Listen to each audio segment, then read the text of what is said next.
Good morning, Rakhee. How are you? I'm good, thank you, Joe. How are you? I'm super, thank you. How is the weather in London at the moment? Uh, it's actually the sun is shining, so it's quite nice and it's quite pleasant. So it's good that at least we've got some sunshine. Absolutely, it's a beautiful day here, and that's such a typical Irish way to start a conversation is how's the weather? But I think we've had such beautiful weather here over the last few weeks, which has been a real blessing. Um, And so, welcome to all our listeners as well this morning, whether you're listening in live or listening back at another time. My name is Joanne Callan. I am the host of the 1111 show, and I'm holistic therapist, wellbeing coach. And each week, joined by different guests to, I guess, just chat life and experiences. So, we kind of call it the Joanne and Friends show. And most of my friends, admittedly, are in the health and wellbeing field, so or certainly the majority of them. So it's been excellent to be able to share some of that wisdom with you, our viewers, at the moment. And Rakhee, I'll let you do. Oh, just pull my mic. Rakhee, I'll let you do your intro to yourself. I guess I always feel people can do it far better than I ever can. Just to say that I was very honoured to have trained with Rakhee a few years ago in fertility reflex. Of the other intro from there. Thanks. Good morning, everyone. My name's Rakhee. I am a holistic fertility and women's health therapist, and my business is called Fertility Bump and Beyond. I help couples who are struggling with conception to prepare their minds, their bodies, their souls for conception. Be it that they've had multiple miscarriages, they're just struggling to conceive, they've gone through IVF, it hasn't worked, or they just don't want to go through IVF. And I'm in this business because of my own infertility journey. My twins are now almost 12 years old. I think about that then. And we went through the whole holistic journey, IVF, and I honestly believe that my IVF was successful because of the holistic journey that we'd had prior to that. But it's not about, whether you need IVF or not. It's about connecting to what is going on with yourself at the moment, and especially during this, coronavirus situation that we're in, where a lot of the medical help is, under lockdown. We're not getting much. Is what can you do to help yourself in this situation? But the reason I actually got into a lot of what I do is to give the emotional support to clients, which there isn't much out there, and unfortunately, the medical world is all about what can we do to get you pregnant, but don't give the I'd say the holistic support that you and I both know is so important in this journey. Yeah, absolutely. And some of the things that I loved about what you said there is obviously this is a journey that you've been on yourself, so you really do understand and empathize with what couples are going through, and also the idea that this is preparing mind, body, and soul, because often I think people feel, particularly if the journey has been a long one for them and perhaps they are on IVF waiting lists and things like that, that they just need to wait for that treatment or whatever process they're going through, and that there's not much they can do in preparation for that. And yet, both from obviously your own stories and from the stories that I see with couples that I work with as well, there's a lot of groundwork that can be done that makes the chances of success much higher, and B, perhaps often also means that actually the treatment that was perhaps needed isn't needed because there's a natural conception in the process. So and I think those key about preparing physically, mentally, and I suppose the mind, the body, and the soul ready for this journey of a new life, really. And also, as you say, at the moment, there's whilst any fertility journey is challenging and stressful, I feel that for any couples, or indeed any single women in that situation at the moment, who perhaps are on a fertility conception journey, that they may feel like, this is just more delay, and yet it can be used as a time whilst honouring that and recognising first and foremost the frustrations of that, and then we move into, so what can we use this time for? So I guess our conversation today will centre on not just fertility in this time, but also fertility as a whole. Because whilst obviously there's special considerations now at the moment for many people, now might be the perfect time to do the preparation and the groundwork. And generally, what advice, so when a client comes to you, what's the process? What are the questions? How do you support them? What's the beginning process there, Rakhee? So I start with an initial 15-minute telephone call just to see what, where the client's at, because not knowing what their situation is, it's difficult to then advise. And generally in those 15 minutes, we talk about, if they've had any testing done, what their lifestyle's like, if they know how they're ovulating, how do they know they're ovulating? Because a lot of women think that just because they have a regular period, they're ovulating, and that's not always the case. We have cycles where we actually don't ovulate. So it's not a given that just because you have a period, you are ovulating. So it's just tracking and understanding that. Then it's looking at what they're actually eating as well. Many people think that they're on a healthy lifestyle in terms of what they eat, but if they've got conditions such as endometriosis or fibroids or PCOS, they've got poor digestive health, then what they're actually eating could be adding to that trauma rather than improving. So it's looking at what you might perceive to be healthy might actually be healthy for a normal person not going through a fertility journey or having any menstrual issues, but it could be detrimental to your situation. So we look at all of that. Then we look at lifestyle as well. How much sleep are they having? Right now in the situation we are in, we have every opportunity to actually boost the level of sleep we are getting, and also making sure it's absolutely good quality sleep. Because no one is having to travel into work, technically they've gained an extra 2 or so hours in the day, but a lot of people are then using that time to binge watch Netflix or Amazon Prime, or what's the latest series, or going to bed really late, or are constantly on their mobile phones trying to catch up on what's happening. And all those can actually be negative to your lifestyle, to your health and well-being.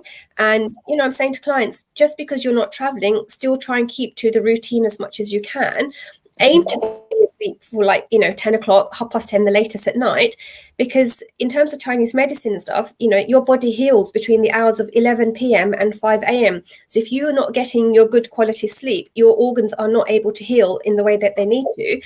So when you wake up, your body might be here, but your energy might be there, and you're constantly trying to then play catch up. So sleep is one of the biggest things. If anyone takes anything from this today, please sleep, because it is so important.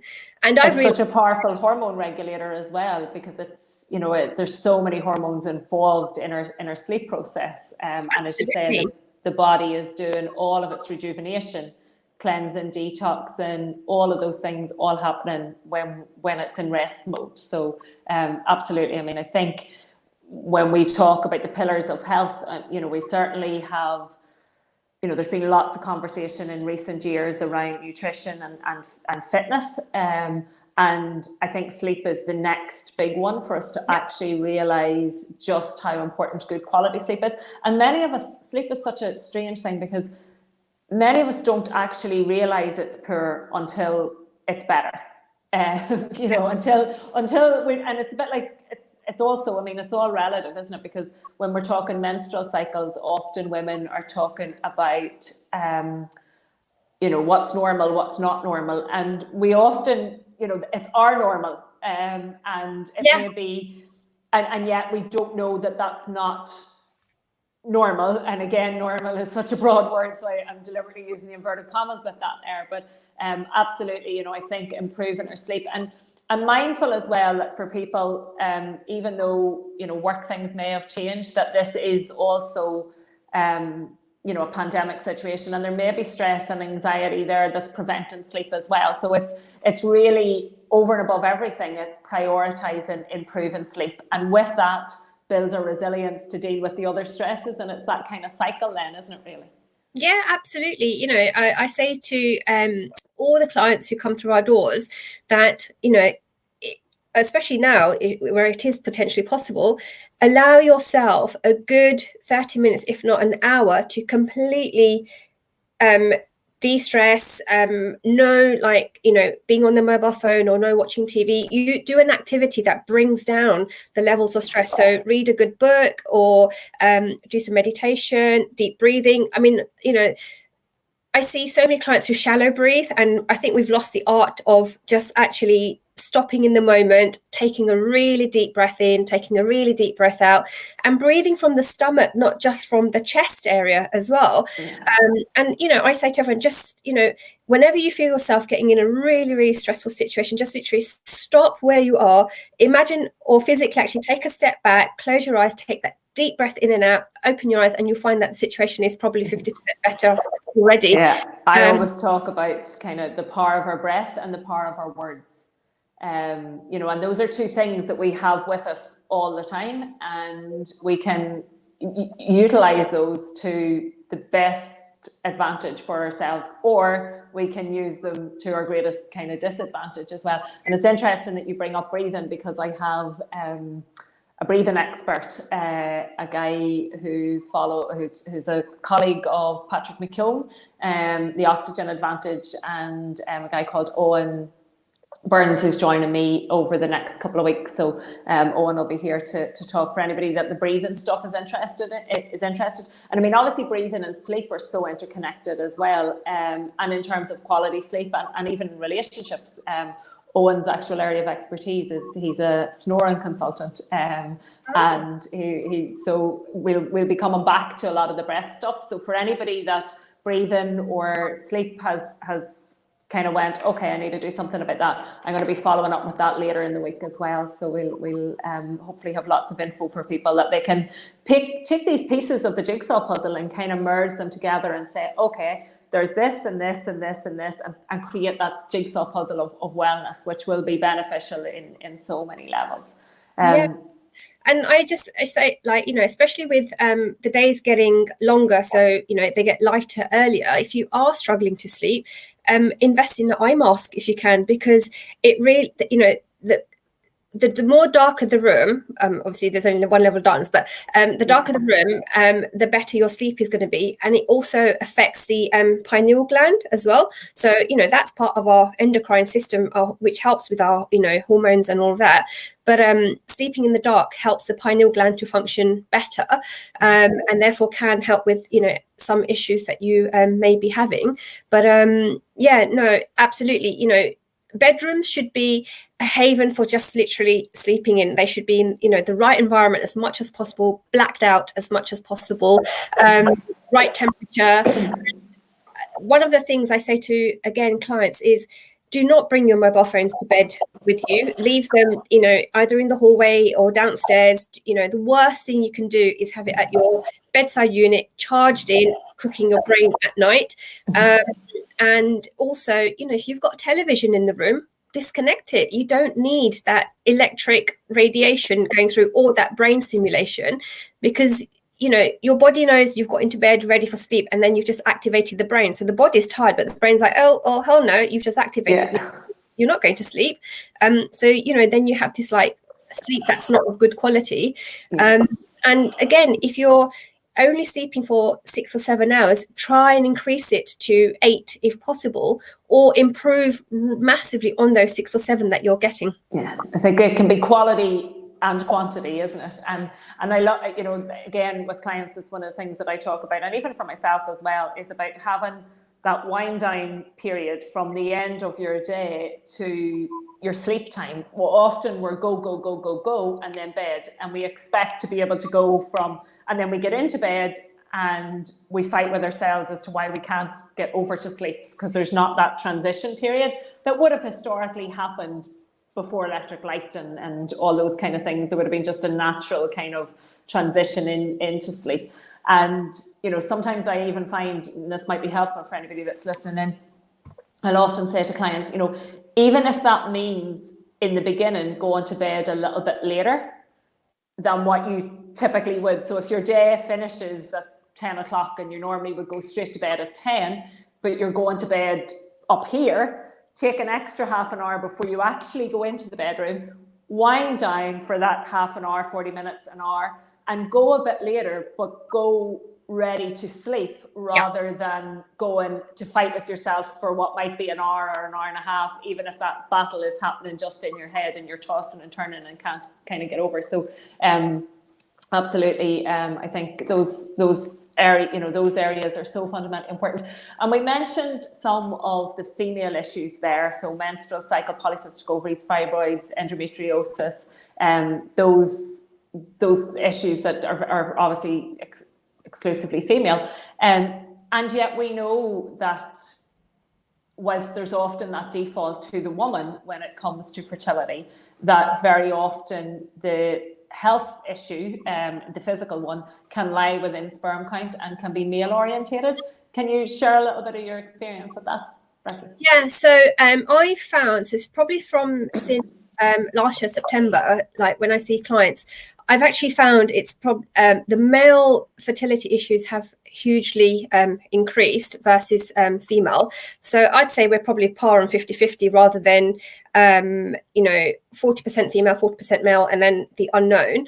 And it's things like lifestyle stresses. I often find that the male food diary that I see is often worse than the female food diary, and then obviously not now, so now is a perfect time for men to really like help better themselves as long as they're not drinking heavily at home.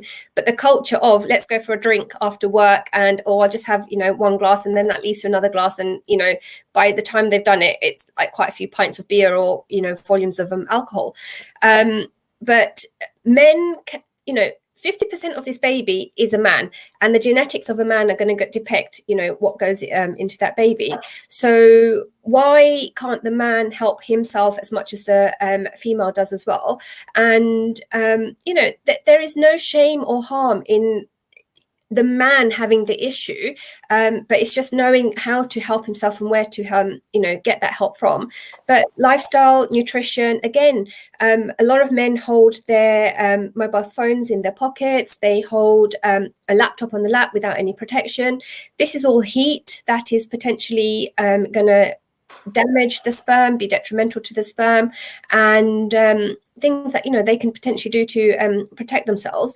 And the other thing, I actually want to do a Facebook Live on this, is cycling. Cycling is probably one of the exercises that a man shouldn't do if they are typically trying for a baby, only because the heat that's created whilst you're cycling will affect the sperm.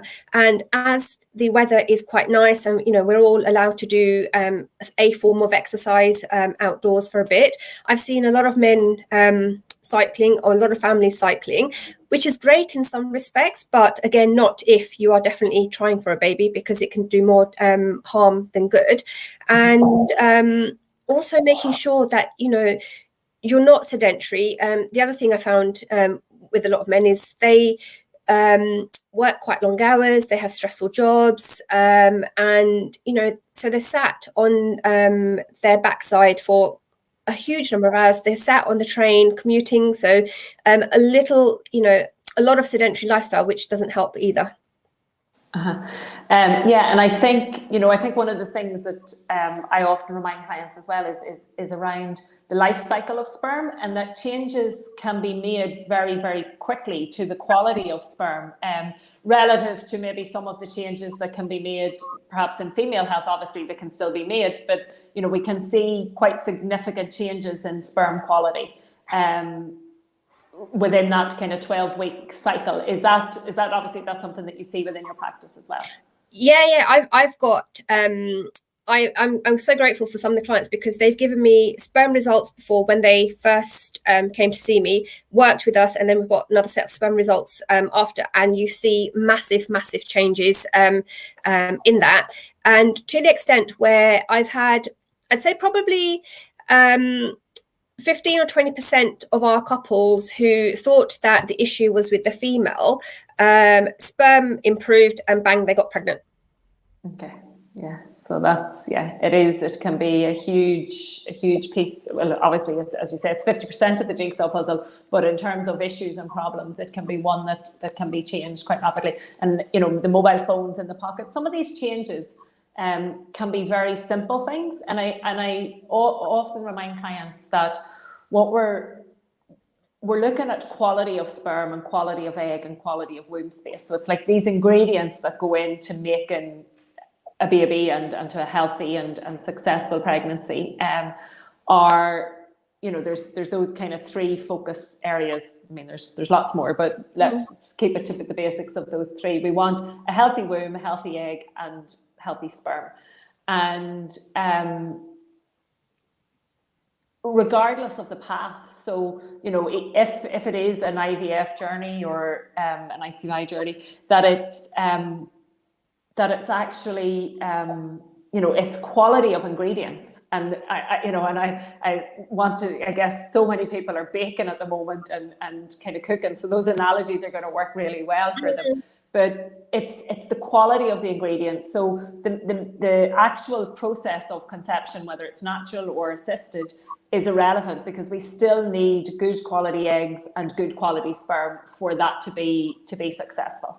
Yeah, no, absolutely. And just something you reminded me to touch on as well, where I think there is a fair bit of research out there, but sometimes often early miscarriages are because of a sperm issue. So a lot of men think, well, no, it can't be because I've got her pregnant. But if the quality isn't there, then the embryo isn't going to develop, and the energy and the soul of the embryo is very clever, and the female body is very clever. I know it's an absolutely awful experience, you know, that one can go through, but the body is very clever at knowing that, you know, this embryo is not viable, so it, you know, I have to like terminate the pregnancy. But there is quite a bit of research now showing that early miscarriages are often a sperm issue. So if you can do, as a man can do as much as you can to better that sperm and reduce the chance of your partner having to go through that physical and emotional trauma, then obviously, yes, you know, why not? And also, you know, if you're someone who does have, say, an intolerance to something or allergies or something like that, by improving your immune system, you're able to improve the quality of the sperm, therefore potentially lessening the chance of your child then getting those issues themselves as well. Yeah, so the beauty is that it's a win-win here, and you know, there is no disadvantage or no reason to not look at those physical lifestyle factors and implement those, and really to educate, empower, and support yourself, you know, both parties, both male and female, in that journey. And I guess those physical things are things that people may be aware of. I know we would also recommend reducing chemical exposure, toxins, both you know, cleaning products and personal hygiene products, and all of those things, as a lot of those contain synthetic estrogens and that can play, and other chemicals that can play a role there. So you know, kind of a chemical detox, reducing that down can play a big part as well. But you've mentioned a few times, and I think this is the bit that perhaps people may not be so familiar with, is the emotional, I guess, soul, spiritual journey that pregnancy takes. Can you share a little bit of your thoughts around that and how that has been for your clients as well? Yeah, so since qualifying in Rakhee 2 last year and using a lot more emotional releasing work on clients, we found that sometimes, especially if it's the unknown category where no physical symptom has been found, I always say to clients, but no one looks into your emotional side and any trauma that you have had from, it could be from in utero in your own mother, or birth, or as a child, or a situation that has happened that has traumatized you. The trauma is hidden, but then it's manifesting in like you not being able to conceive. And it's looking at the whole emotional well-being of yourself to see, are there any fears of you becoming a mother or a father? Because it could even be from you know, you might have had a bad relationship with your own mother or father, or seen issues where you think, oh, I'm never going to do that, or what if I'm like that if I become a parent? So those sorts of fears can be instilled and block conception. And then it can even be where, as a man, we found where if the partner's continuously miscarried, he's scared for her to get pregnant again because he's seen what that emotional trauma has done to her and him. And it's sad because when a woman is miscarrying, a lot of the focus is on her, and men don't get a look in because it's not happening to him. But no one thinks of how emotionally it has affected him as well. And it's a shame because a lot of the support that's out there is targeted at women, not more so at men. And that's why the work I do offers a lot of emotional support for both, because they both are in need of it. But emotions play a huge part, especially in like our chakra systems and stuff. And if your sacral chakra, which is the creativity chakra, which is all about conception, is blocked, as well as your solar plexus, then that can stop it. And it's also, we find that because sex also becomes mechanical, it becomes a chore, often the man's like, oh, here we go again, not again this month. The pressure that's put on them to have to perform as well. And then, if they can't perform, that hits their ego. So it's another emotional blow to them. So there's loads of emotional stuff that actually plays into this. And I think conception has more emotional stuff than physical stuff in helping the journey be successful. Yeah, I mean, that has absolutely been my experience. And those subconscious beliefs, because people often hear when we initially talk, and I'm sure you find the same, when I talk about have you any, beliefs that would be preventing you from getting pregnant or whatever, the initial thing is, no, I want to be pregnant. This is like the thing that I want. This is the thing that I want more than anything. And yet we've got these emotional, kind of emotional blocks that may be there. So a lot of these beliefs are subconscious, and Maria has just popped in a question there, and I'll come back to that in a second, Maria. But they, so we've got these subconscious beliefs that often may be our own. They may be stuff that we've picked up. I mean, I've had clients on lots of different levels. I had one client a number of years ago who was got married, was living in a house that her husband had purchased, had bought kind of years before they'd met, and she was very rural background. This was in the middle of a busy town, and she was just like, she just sort of flippantly went, yeah, and she was actually a close friend as well, and she kind of flippantly went, yeah, it's lovely and it'll do us for a few years, but I'll never have children here. And it was a kind of, this is not the space. It wasn't just wasn't where she felt that she would ever have her family and have her children. The vision was that they would build on the family farm and things like that. And it was a few years later when I was working with her as a fertility client that we realized that there was huge power in that statement that she'd made, and circumstances had changed, and they were starting their family in this home, which she was very happy in and all of that. But that subconscious belief that was like, this is not the place for me. And there can be loads of different things. And you mentioned, your own experiences, child. I mean, with some of my fertility clients, I'm also doing some ancestral healing work, because I think there can be a lot of ancestral trauma that also plays a part here. And these things often don't get considered when people are going down the route of time and time again, the physical work and the physical process, but without clearing and without becoming aware of those kind of emotional blocks, then the emotional reasons, then that they can be time and time again go through the heartache.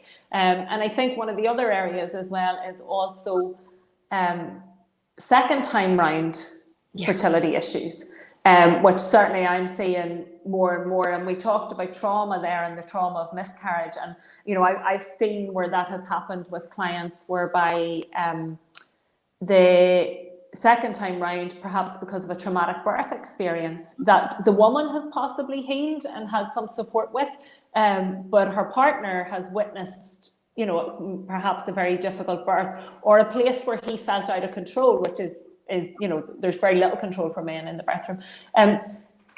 Is that something that you've experienced as well with some clients? Not so much with the males, but definitely the females, where if they've had a really bad delivery, and it has traumatized them, and then they've not healed post-birth, they've got this baby to look after, so there's a bit of postnatal depression, no support. I think women are just expected to give birth, get back on their feet, and look after this little baby, and that often has impacted secondary infertility, or the birth plan hasn't gone too well, or they've had an emergency C-section, or so they're like, oh, I really want to get pregnant, but I don't want a C-section again, or again, like you said, like your client said, oh, I'm not having a baby here. They've just put statements in, and again, it just puts those messages in the box. Yeah. Statements that we don't necessarily mean, but our brain has held on to them. And so the question that we had from one of our viewers, one of our listeners in there, was around, so we're talking about these issues, the emotional issues, the fears, and you've mentioned Rakhee for clearing some of those. Are there any other tools that you would help? Because it might be, okay, these blocks are here, and I've acknowledged that they're here, and now what? What's the next stage? So one of the techniques I ask clients to do, and it's had immense success, or two things, but the first one I'll talk about is it's a letter writing exercise. So for example, if you've had a bad birth, a bad delivery of your first child, and you want another baby, but that's stopping you, I would write a letter to that event. So, dear delivery, I'm so pleased that I was able to give birth to my son, but the delivery has left me blah, blah, blah, blah, blah. So literally, it's like just pouring everything out, because the art of writing, journaling, anything that, you can do, and it's physical pen to paper rather than, on the laptop or something like that, will allow all these emotions to pour out, and emotions that you didn't even think were stuck in you. And I say to clients, we work like an onion. We're peeling a layer at a time. We can't go too far too quickly, but sometimes you can peel 3 or 4 layers at a time, and we want to get to whatever the root cause is of all the issues that are happening. And it's interesting where sometimes you don't even see that how is that connected to my fertility. Like a classic example, one of my clients, she had issues with her brother-in-law, didn't understand how it impacted her fertility, but when she wrote a letter to him, so much came out, and she felt lighter and a lot more relieved, and she's like, oh my God. And so much then changed in her energy and her her being as well. So letter writing is one of the most valuable tools. It's free. You don't have to show it to anyone. You literally write everything from the heart, use whatever language, whatever words, whatever's going to come to your mind. And then I say to clients, read it back, give yourself permission to acknowledge what has gone on, tell your body, this no longer serves me, I give you permission to let go, rip it and bin it. And it's that ripping and binning action that allows the body to like, okay, this serves me no purpose, I can now let this emotion go. So that's one tip we use. And the other is, if you know someone who does back flower remedies, they are really good at helping with on an emotional level, and allowing you to feel the emotion, deal with the emotion, but not have the negativity of the level that it can create in you. Yes. Yeah, I mean, I'm a huge fan of journaling and letter writing, and I guess to the beauty of doing that as a piece of a jigsaw puzzle and with a therapist is that if anything comes up there that may be too big for you to kind of hold, that you've got that support there, just in case that would be the situation. And the backfire remedies are super supportive to those processes. Like they're such a gift. And again, those are things that you can access quite easily and relatively affordably. The remedies can be picked up in most good health food shops and online as well. Other tools that I often will use is affirmations. I'm a huge fan of affirmations, and using them, a little bit of a fake it till you make it kind of thing. So you're reprogramming that thought and allowing those to come up. EFT can often be another fabulous tool for releasing those emotions. And I think the key, and you touched on it there, is the ripping motion is kind of the thing, because our brain and our body kind of need that ritual. It's not enough for us to say I'm letting that go. It needs to have a place and have a purpose, and I think those can be, you know, very, very beneficial. I also know for some clients I've used like journey work, and there's, you know, there are many different tools in there.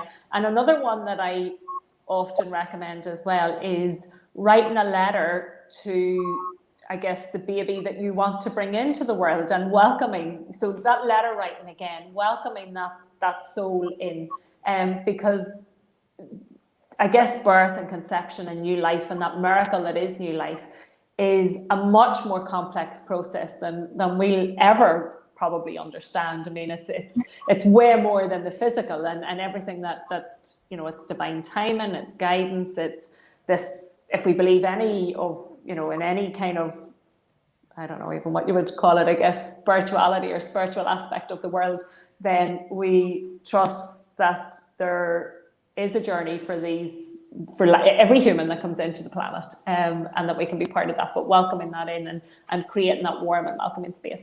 And just when I was talking about creating that space in the womb,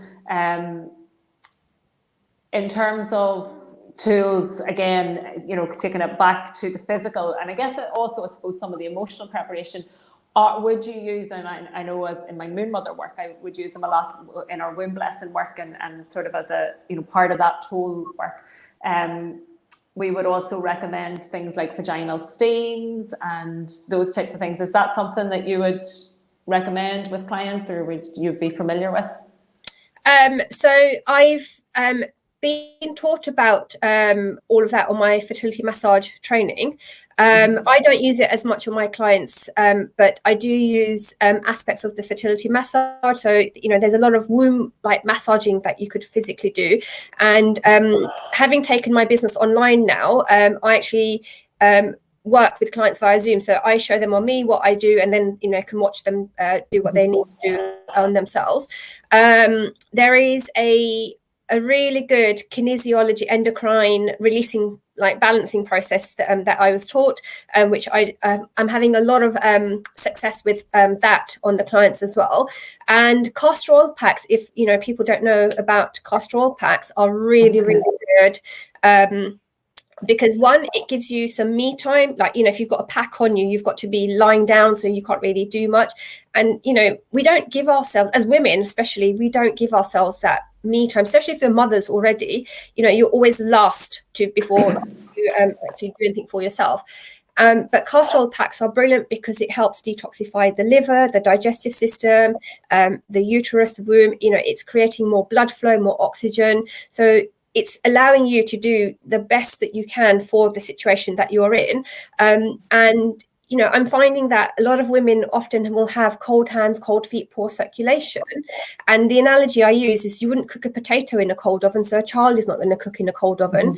And, you know, there is that saying that cold hands, cold feet often denotes that there's a cold uterus. So we as adults don't like being cold. So, you know, bless his soul, it's got to survive in a cold oven for 9 months. Absolutely. So I absolutely love castor oil packs and solar plexus massage on the body. Yeah. Interestingly that you bring up castor oil packs, because I, again, had, you know, sort of tapped into the benefits of them a few years ago, and thankfully don't have any particular menstrual health issues or anything like that. Haven't had polycystic ovaries a number of years ago. I've kind of done a lot of work to heal those. And it was kind of always one of those things that I just sort of kept off here, and I bought, you know, I had the castor oil sitting in the cupboard, and I had the wraps and the packs, and I'll share a link for anybody that's interested just in where I picked those up. And I know they can be done very simply, but you know, they were sitting in the drawer, and they're actually one of the things that I brought into my self-care over the self-isolation period, because I have a bit more time and kind of, you know, I'm lying there with them. And, you know, I've just loved the experience, the warming nature, the quiet time, the sort of the opportunity to just rest and be. And I think, you know, I feel like I have experienced some of those benefits as well.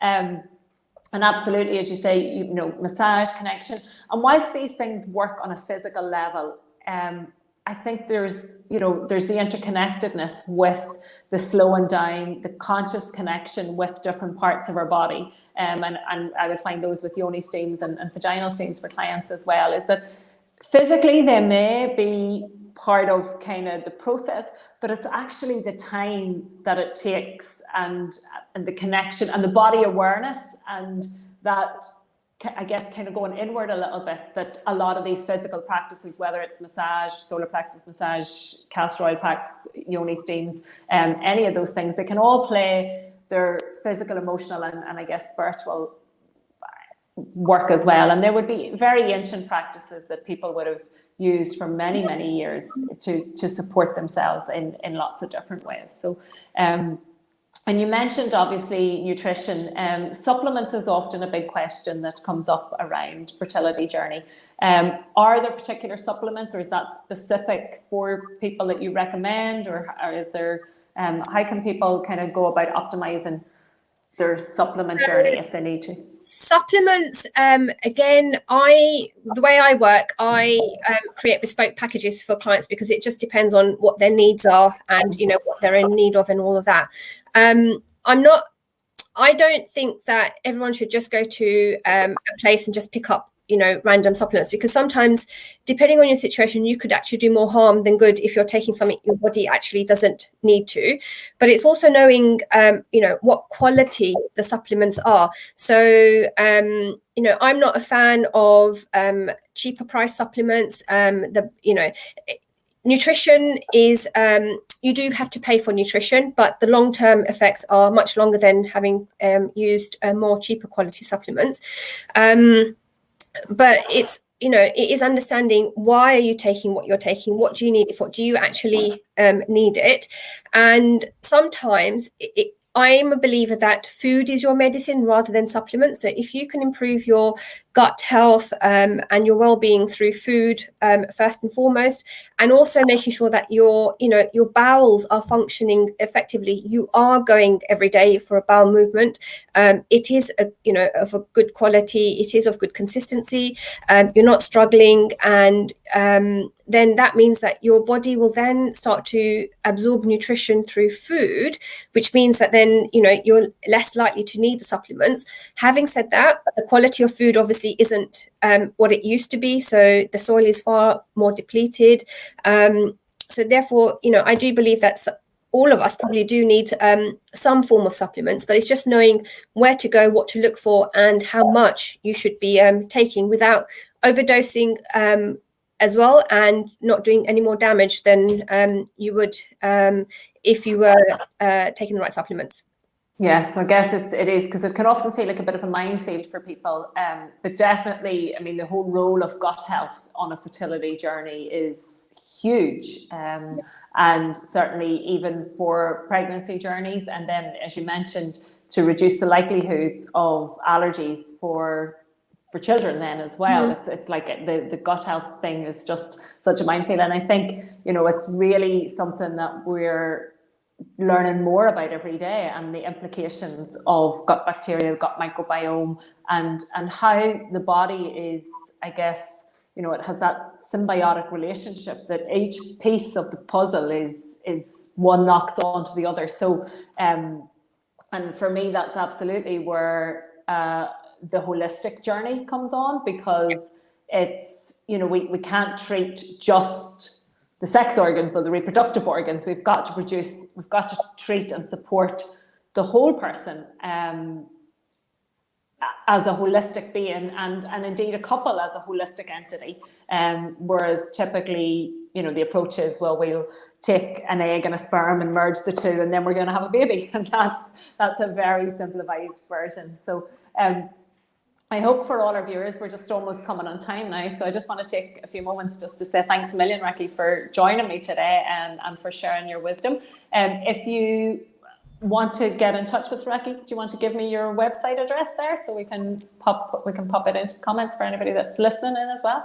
Yeah, it's www.fbab.co.uk. So F for Freddie, B for Bertie, A for Apple, B for Bertie.co.uk. Excellent. And indeed, you can contact myself through trythealternative.net. any questions, because I know some of this can be quite a personal journey for people, so they may not want to have popped questions into the comment section here. Please do get in touch with us for any questions. And I know Rakhee's Facebook page and that there's often information there, and I guess now with more work being done online, there'll be an opportunity for more of that as well. So for anybody that is on a fertility journey, we both know how emotionally challenging that can be. So we're just sending lots of love and support and hope, because I think hope is the key on all of this journey, isn't it? It's really it's hope and then being proactive with the approach as well. So thank you to everybody that's watched in. If you know anybody that would benefit from hearing some of the information that we've talked about, please do share the show. As I said, I'll be coming back to sleep either later this week or towards the beginning of next week. And I wish you all a wonderful day. Thanks so much, Rakhee. Take care. Thank you. And thank you to all our viewers.